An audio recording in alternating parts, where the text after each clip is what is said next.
एग्जामपुर में हार्दिक स्वागत करता हूं। हम हैं एग्जामपुर कलम से क्रांति। तो स्टार्ट करते हैं हिंदी की क्लास बहुत ही शानदार सी। मैं दो वाक्य लिख रहा हूं, राम रावण हातवन। राम रावणम हातवन। राम ने रावण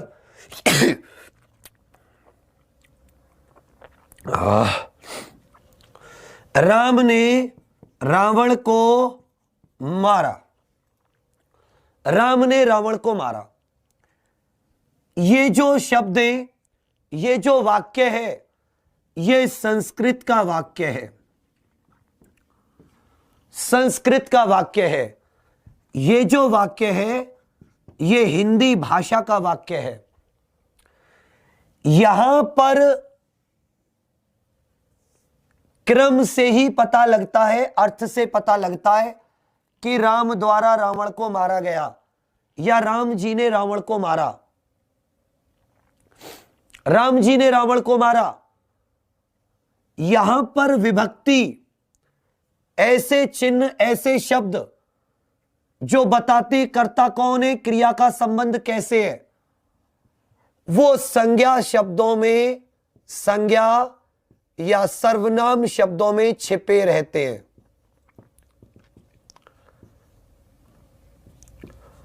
छिपे रहते हैं।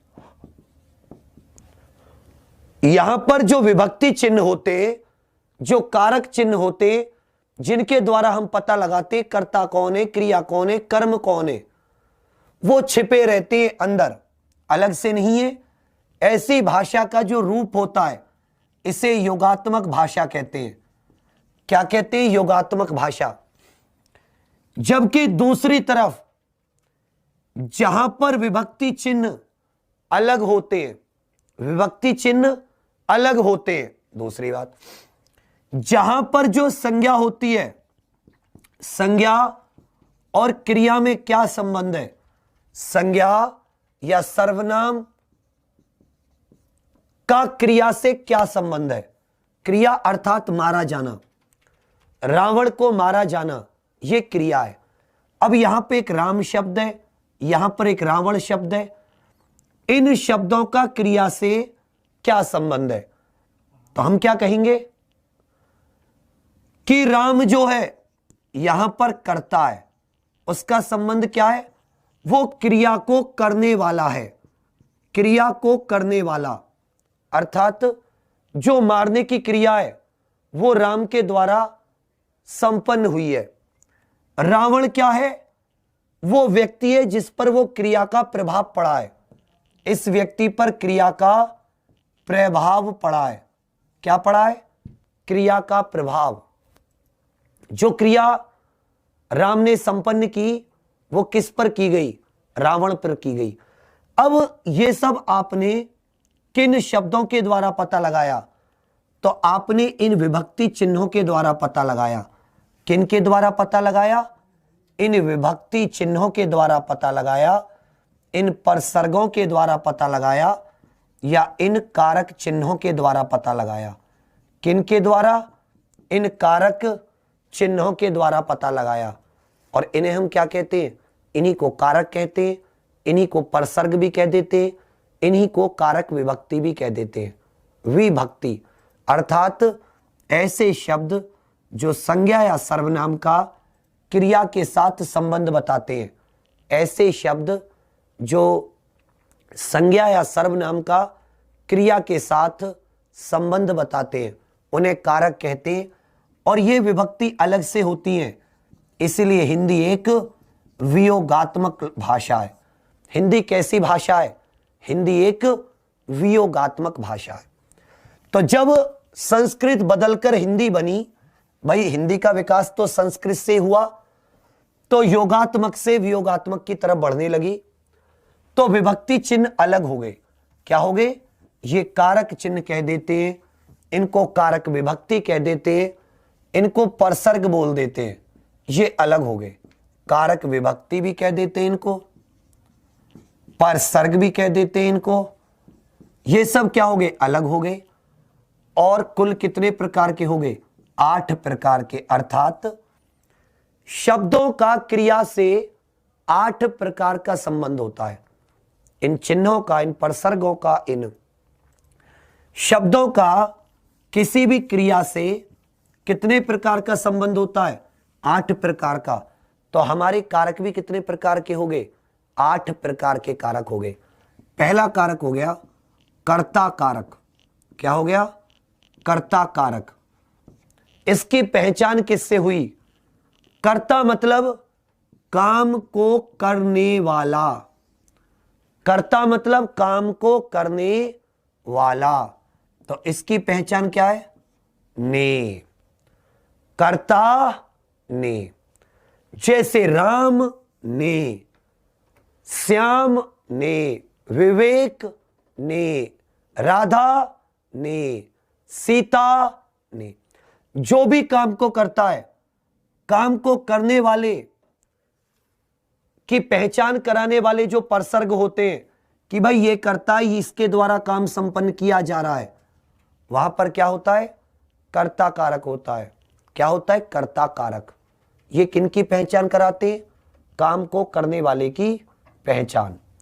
सेकंड आ जाता है कर्ता ने कर्म कारक। कर्म कारक। कर्ता ने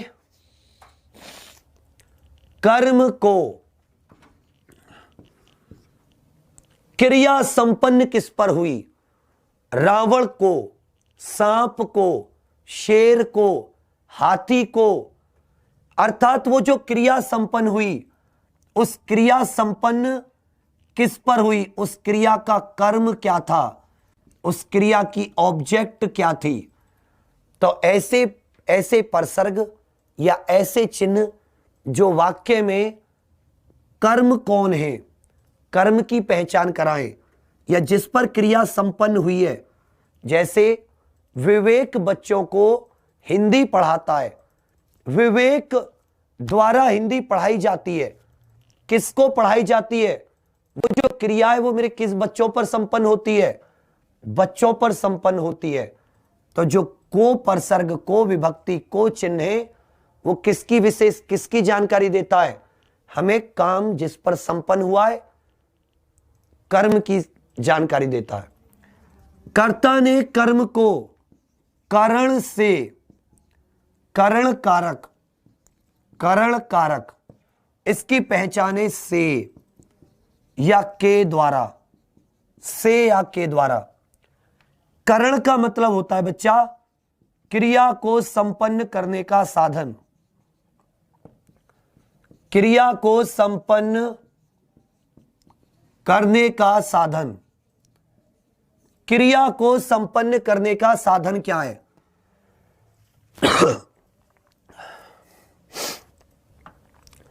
अर्थात किन साधनों के द्वारा क्रिया संपन्न की जा रही है? किन साधनों के द्वारा क्रिया संपन्न की जा रही है? क्रिया को संपन्न करने का साधन वो क्या है? करण। जैसे राम ने रावण को बाण से मारा। राम ने रावण को बाण से मारा। विवेक ने कॉपी पर पेन से लिखा। पेड़ को कुल्हाड़ी से या कुल्हाड़ी के द्वारा काटा गया। तो मारने की क्रिया संपन्न हुई, परंतु उस क्रिया को संपन्न करने का साधन आपने वो कौन सी वस्तु, कौन सा साधन का इस्तेमाल किया जिससे मारा जाना संभव हो पाया? तो बाण से मारा, बाण के द्वारा मारा, टक्कर से मारा। तो जहां भी क्रिया को संपन्न करने के साधन को पहचानने की बात हो कि क्रिया किस साधन के द्वारा संपन्न की जा रही है, वहां पर मेरे छोटे क्या आ जाता है? वहां पर हमेशा याद रखना करण कारक होता है। क्लियर आ रही है? वहां पर हमेशा क्या होता है? करण कारक। रिया पढ़ोगी या बेटा यहां पर राहुल पंडित, अरे तुम बावली पूछो क्या कि तुम यहीं पे पूरा क्या चाह रहे हो तुम लोग?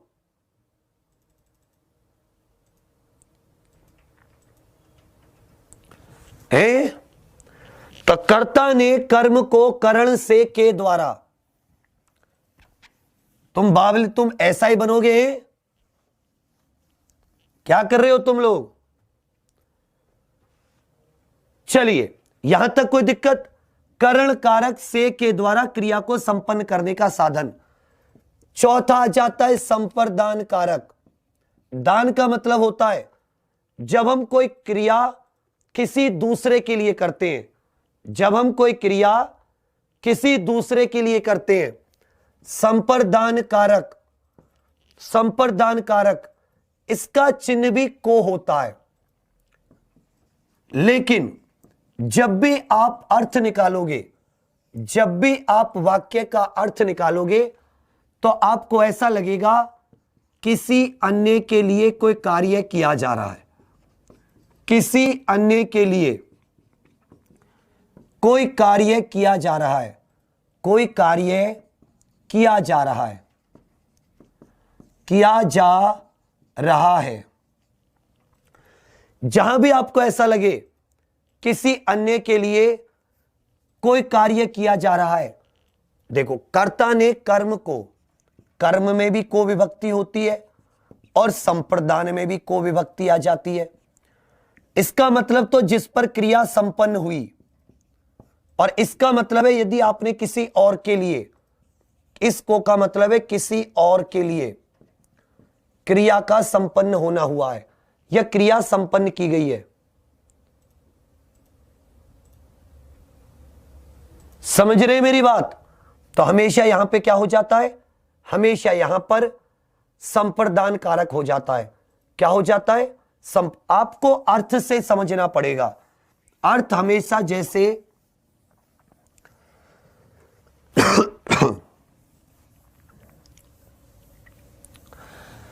भिक्षा देने को या भिक्षा के लिए, या जैसे राजा भिक्षा के लिए बाहर आए या राजा भिक्षा के लिए वन में गए, तो वहां पर जब भी आपको ऐसा कुछ लगेगा, शब्द का अर्थ पढ़कर, वाक्य का अर्थ पढ़कर आपको अपने आप अंदाजा हो जाएगा कि आपसे किसकी बात कही गई है।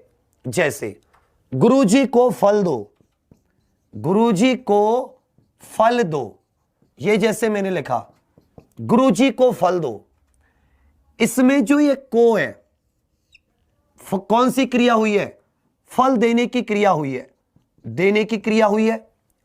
लेकिन ना तो कहने वाले ने खुद वो फल लिए और जिसने फल दिए, मतलब वक्ता का और श्रोता का, इन दोनों के बीच में लेन देन नहीं हुआ। वक्ता ने श्रोता से कहा कि किसी अन्य को, गुरुजी को फल दो, गुरुजी को भिक्षा दो, स्वास्थ्य को सूर्य नमस्कार करो, या स्वास्थ्य के लिए सूर्य नमस्कार करो, स्वास्थ्य के लिए सूर्य नमस्कार करो, यह भी एक वाक्य बन सकता है। स्वास्थ्य के लिए सूर्य नमस्कार करो, स्वास्थ्य के लिए सूर्य नमस्कार करो। तो यहां पर भी क्या हो जाता है? यहां पर भी संप्रदान कारक हो जाता है, यहां पर भी संप्रदान कारक हो जाता है। पांचवा आ जाता है बच्चा, क्या जाता है? पांचवा। 8 प्रकार के बताए ना, एक बार रिपीट करो। कर्ता ने कर्म को करण से या के द्वारा, संप्रदान को के लिए। अगला कारक आ जाता है छठा, अपादान कारक। छठा पांचवा जो भी हो, अपादान कारक। अपादान, दान जब आप किसी चीज का कर देते हो, अपने आप जब आप किसी चीज का दान कर देते हो, अपने आप जब आप किसी चीज का दान कर देते हो, तो क्या होता है? वो चीज आपसे दूर हो जाती है। आपने अपने आप तो दान किया है, जैसे इसका चिन्ह होता है से। हमेशा यहां पर जो क्रिया संपन्न होती है, उस क्रिया में अलग होने का भाव छुपा होता है, अलग जुदा होने का भाव, अलग या जुदा होने का भाव। जैसे बच्चा छत से गिर पड़ा, बच्चा छत से गिर पड़ा, पत्ता पेड़ से टूट गया, पत्ता पेड़ से टूट गया, पत्ता पेड़ से टूट गया, पत्ता पेड़ से टूट गया। जब भी आप इस से को पढ़ रहे हो तो यहां पत्ता जो वो पेड़ से अलग हो गया, यहां बच्चा छत से अलग हो गया, हुआ नहीं हुआ?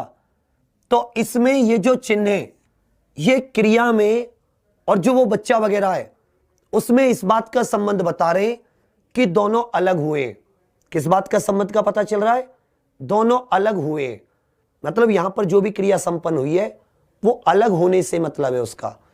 एक और चीज याद रखना, अपादान कारक यहां पर किस में होता है? अपादान कारक सदैव जिससे अलग होते हैं उसमें होता है।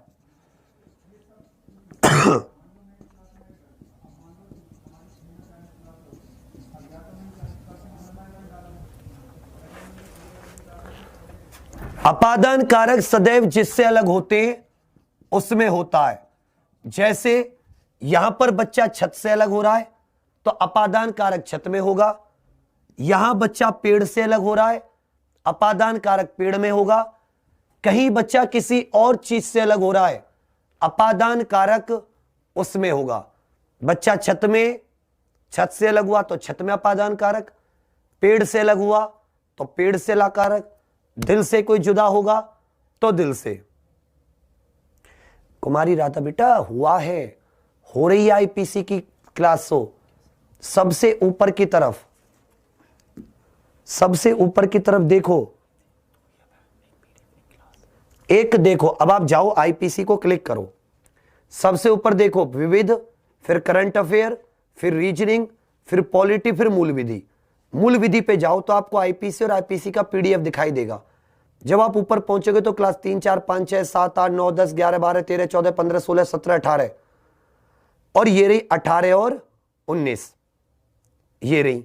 बेटा आप जाओ तो सही, चेक करो अच्छे से।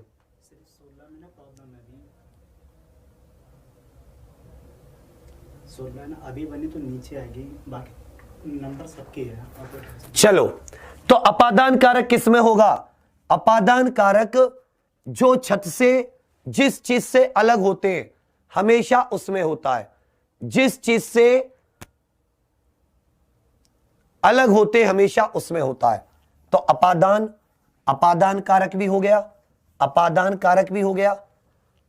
कर्ता ने कर्म को करण से के द्वारा संप्रदान को के लिए अपादान से संबंध कारक। कौन सा कारक? संबंध कारक। जब आपके साथ आपका भाई ममेरा चचेरा भाई होता है तो आप क्या बोल के बताते हो? कोई पूछता है तो क्या बोल के बताते हो? आप ऐसे बोलते हो ना कि ये मेरे मामा का बेटा है, ये मेरे मामा की बेटी है, ये ऐसे ये वैसे। तो ऐसे शब्द जो क्रिया का मतलब जो संज्ञा या सर्वनाम का किसी से संबंध बताने वाले तो सारे कारक होते हैं। जो शब्दों के पीछे का, की, के, ना, नी, ने, इनमें से कोई एक विभक्ति लगी होती है, जैसे मेरे मामा का बेटा है, चाची की बेटी है, का, की, के, चाचा के बेटे हैं, तो वहां पर संबंध कारक होता है। तो का, की, के, ना, नी, ने, ये जो विभक्ति होती हैं ये बताती हैं संबंध कारक के विषय में। इसके बाद में आता है 7वां अधिकरण कारक। कौन सा कारक? अधिकरण कारक। अधिकरण, इसमें क्रिया का स्थान होता है, क्रिया का स्थान की चर्चा होती है, क्रिया के स्थान की चर्चा। इसकी चिन्ह होते में और पर। कैसे? जैसे राजा घोड़े पर बैठा है, राजा घोड़े पर बैठा है। क्रिया क्या है? बैठना। क्रिया का स्थान क्या है? घोड़ा। भाई क्रिया क्या है? बैठना, और क्रिया का स्थान क्या है? घोड़ा। राजा घोड़े पर बैठा है, तो अधिकरण कारक में क्रिया संपन्न होने का स्थान बताया जाता है। इससे यह बताया जाता है क्रिया का आधार क्या है। क्रिया का आधार क्या है? हाँ, इसमें रा री रे भी आते हैं, लो रा री रे भी आते हैं संबंध में। अधिकरण कारक क्रिया का स्थान या क्रिया के आधार के विषय में चर्चा करता है। क्रिया का आधार क्या है? घोड़ा। राजा घोड़े पर बैठा है, प्रधानमंत्री संसद में है, संसद में बैठे हैं, तो प्रधानमंत्री के बैठने का स्थान क्या है? संसद। तो में और पर ये अधिकरण कारक की विशेषता, अधिकरण कारक की पहचान कराते हैं। किसकी पहचान कराते हैं? अधिकरण। और अब 8वां आ जाता है हमारा लास्ट कारक, संबोधन कारक। संबोधन कारक, संबोधन का तो मतलब ही है किसी को पुकारना। अरे आप पढ़ क्यों नहीं रहे? अरे आप पढ़ क्यों नहीं रहे? अरे आप पढ़ क्यों नहीं रहे? अरे, तो मैंने आपको संबोधित किया, मैंने आपको संबोधित किया। हे गोपाल, हे राम, मेरी रक्षा करो। मैंने यहां पर राम को संबोधित किया, पुकारा। संबोधन का मतलब है पुकारने वाले शब्द। तो जहां अरे, हे मैं पुकारने वाले चिन्हों का इस्तेमाल करूं तो वो क्या हो जाते हैं बच्चे? वो अधिकरण कारक हो जाते हैं। वो क्या हो जाते हैं? अधिकरण कारक हो जाते हैं। समझ रहे हैं? वो क्या हो जाते हैं? अधिकरण कारक हो जाते हैं। तो कितने प्रकार के कारक हो गए? 8 प्रकार के। फटाफट से लिख दीजिए और मैं आपको कुछ लिखता चलूंगा। हां,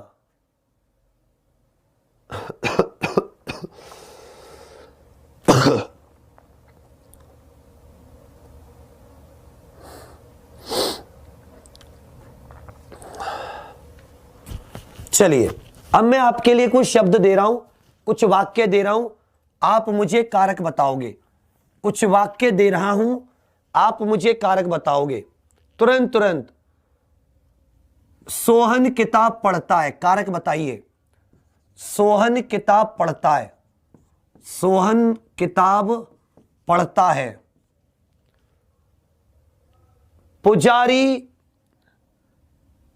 राजेंद्र ने पत्र लिखा, राजेंद्र ने पत्र लिखा।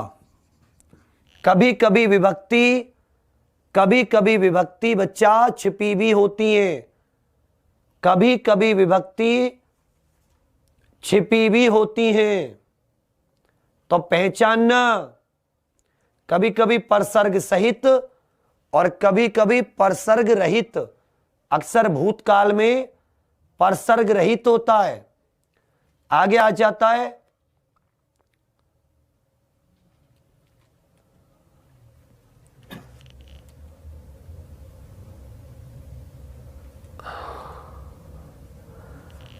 अध्यापक छात्र को कूटता है, अध्यापक छात्र को कूटता है, अध्यापक छात्र को कूटता है। बैंड सा बजा देता है क्लास में तो मास्टर कोई मेरे जैसा होता है तो। कलम से क्रांति होती है, कलम से क्रांति होती है, कलम से क्रांति होती। बेटे इसमें चालू करना, सही से नहीं आ रही।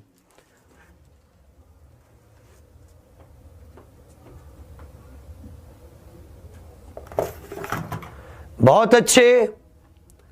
सोहन किताब पढ़ता है, राजेंद्र ने पत्र लिखा, अध्यापक छात्र को कूटता है, कलम से क्रांति होती है। लग रहा है इसमें किसी और में खुली हुई है ना?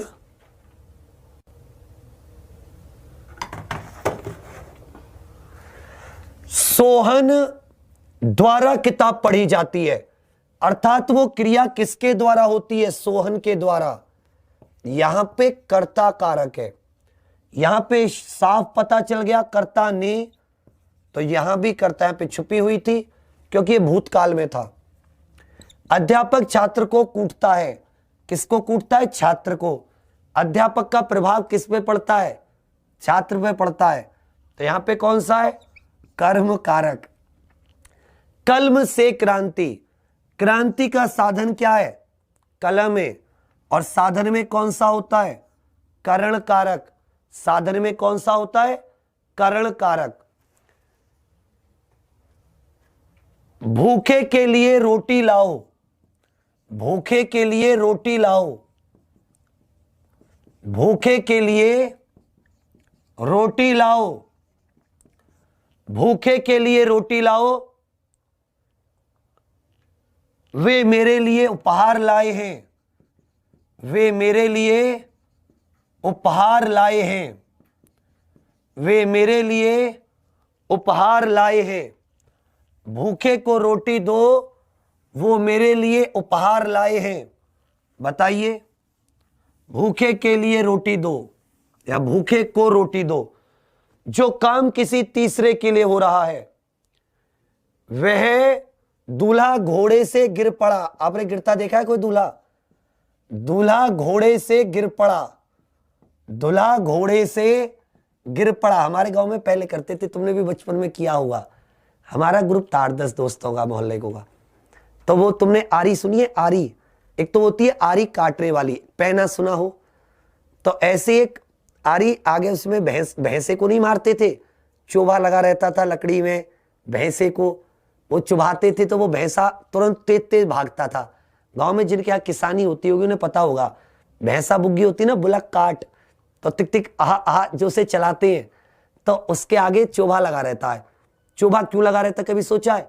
चोभा उसको ऐसे उरस देते, बहुत तेज भागता था कटरा भैंसा। तो कभी कभी हमने बचपन में किया था। एक बार एक दूल्हे की बारात चढ़ रही थी और हमने उसको पहना, उसको उसमें दिन की बारात थी, दिन की थी जन रात की थी ऐसे तो मुझे याद नहीं है। तो घोड़े को पहना चुभा दिया था, वो भाई साहब घोड़ा पिटक गया। तो उस दिन घर से शिकायत आई थी, तो उस दिन पिटे तो नहीं थे लेकिन हाँ, तो दूल्हा घोड़े से गिर पड़ा। दूल्हा हाथ से, या गंगा हिमालय से निकलती है, गंगा हिमालय से निकलती है, गंगा हिमालय से निकलती है, गंगा हिमालय से निकलती है। आर बोले, आर बिल्कुल सही, आर सही हो तो मतलब अपनी ही हो। आगे आ जाता है, सेना के जवान आ रहे हैं, सेना के जवान आ रहे हैं, सेना के जवान आ रहे हैं, सेना के जवान आ रहे हैं, सेना के जवान आ रहे हैं। आगे आ जाता है, महल में दीपक जल रहा है, महल में दीपक जल रहा है, महल में दीपक जल रहा है। आगे आ जाता है, तुम्हारे घर पर चोर हैं, तुम्हारे घर पर चोर हैं, मतलब चोर आए हुए डकैती डालने। भूखे के लिए रोटी लाओ, किसके लिए रोटी लाओ? भूखे के लिए। संप्रदान कारक, मेरे लिए उपहार लाओ, वे मेरे लिए उपहार लाए हैं, किसके लिए? मेरे लिए। तो यहां भी संप्रदान कारक। दूल्हा घोड़े से गिर पड़ा, कहां से गिर पड़ा? घोड़े से अलग हो गया, अपादान कारक। गंगा कहां से निकलती है? हिमालय से अलग हो गई, अपादान कारक। सेना के जवान आ रहे हैं, किसके जवान है? सेना के, संबंध कारक। महल में दीपक जल रहा है, महल में दीपक जल रहा है, अर्थात क्रिया का आधार क्या है? अधिकरण। तुम्हारे घर पर चोर है, में और पर, यहां पर कौन सा है? अधिकरण। यहां पर कौन सा बच्चा? अधिकरण। आगे आ जाता है, अजी तुम उसे क्या मारोगे, अजी तुम उसे क्या मारोगे, अजी तुम उसे क्या मारोगे, तुम उसे क्या मारोगे, अजी तुम उसे क्या मारोगे, अरे हे राम, हे राम रक्षा करो, हे राम रक्षा करो। तो यहां पर हम किसी को पुकार रहे हैं तो इन दोनों में ही संबोधन कारक हो जाएगा, इन दोनों में ही संबोधन कारक हो जाएगा। मोटे तौर पर कारक चिन्ह क्या होते हैं ये आपको समझ में आ गया। अब कारक चिन्ह के ऊपर एक क्वेश्चन पक्का आएगा, कैसे कैसे आ सकता है, या तो अशुद्धि के रूप में आएगा, किसके रूप में, वाक्य अशुद्धि हो जाएगी, कारक चिन्ह में परिवर्तन हो जाएगा। जैसे घोड़े में राम बैठा है या घोड़े में राजा बैठा है, घोड़े पर राजा बैठा है, घोड़े से राजा बैठा है, तो इस तरह की वाक्य शुद्धि आ सकती है। या कारक का डायरेक्ट आ सकता है कारक चिन्ह पहचानने के लिए किस वाक्य में कौन सा कारक चिन्ह है, या इसका प्रयोग कहां पर होगा, समास, तत्पुरुष समास में पूर्ण रूप से कारक चिन्हों का प्रयोग होगा। कोई डाउट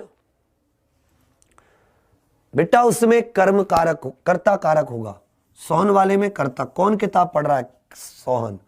ये होता किताब सोहन पढ़ रहा है तो मान लेते कि किताब को पढ़ा जा रहा है, एक्टिव वॉइस है, वो कृतवाच्य है, काम को करने वाले पे डिपेंड कर रहा है। अच्छा गंगा वाला गलत बताया, गंगा हिमालय से निकलती है, अरे गंगा हिमालय से तो अलग हो रही है भैया, गंगा हिमालय से तो अलग हो रही है, तभी तो गंगा हिमालय से निकलती है। अपादान कारक, और क्या होगा इसमें भैया, और क्या होगा इसमें बेटा, स्क्रीनशॉट का ऑप्शन आ गया तो हमें बर्बाद करोगे क्या, हमारे तो नोट्स ही ऐसे निकल जा रहे हैं दुनिया में, इसे कहते हमें किडनी भी नहीं लेगा हमारी कोई, ऐसी हालत है।